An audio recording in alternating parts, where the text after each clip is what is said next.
Here is the clear fact-based breakdown of why Iran can't have the nuclear weapons, or more accurately, why the world is trying to prevent it.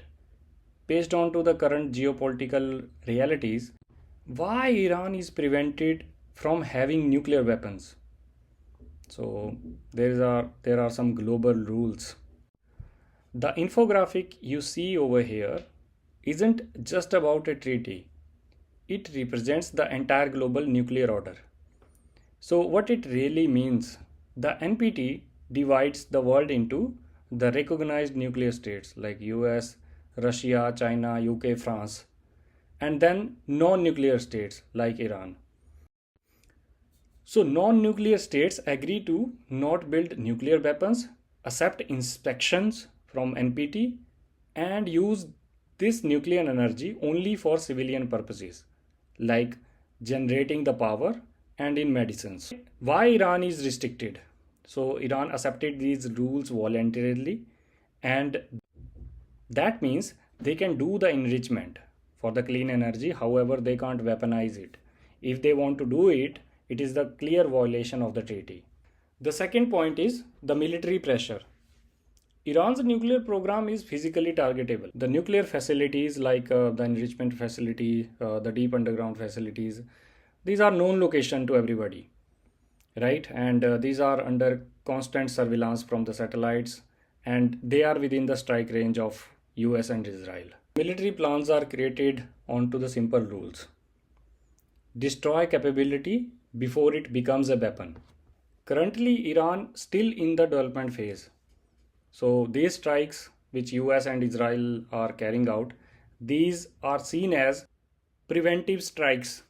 Now these strikes could eventually delay the program. They can't fully eliminate the knowledge, but they can actually delay it. We will move to the core factor. Nobody is talking about it, but I can say that this is the most underestimated risk. So suppose that if Iran builds a nuclear weapon, now all the countries, the responses from the different countries like Saudi Arabia, Turkey or Egypt, these also will live in fear, and at least they will start working on to the nuclear programs. They will start to develop their own nuclear programs to maintain the balance over there. So why this is dangerous?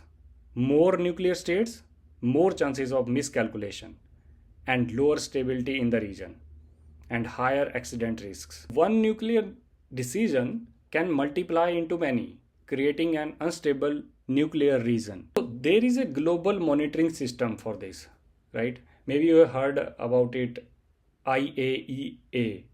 It is basically International Atomic Energy Agency. So what this agency does? So they do on-ground inspection for the nuclear facilities.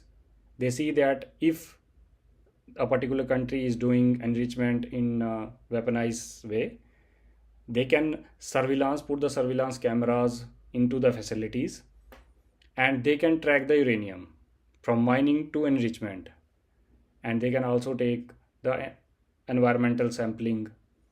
So why it matters? So it basically creates transparency.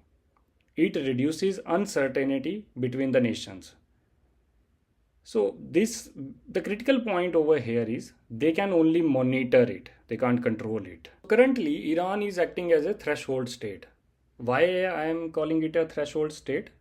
Because Iran has enrichment capabilities. They have the technical knowledge of the uranium, and they are growing the uranium stockpile. But they lacks in the political decision onto it.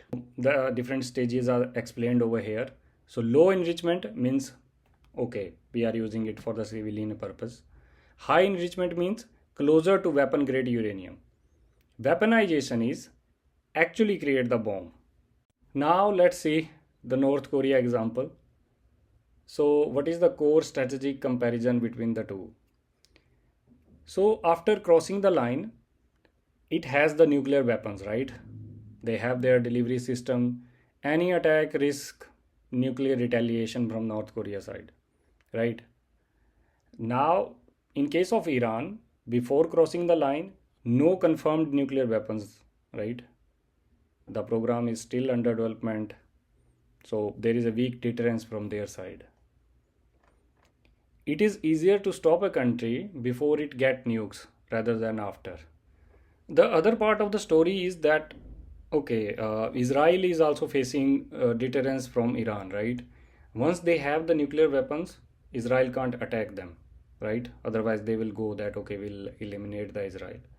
And third part is also oil related. I'll come to that in another video.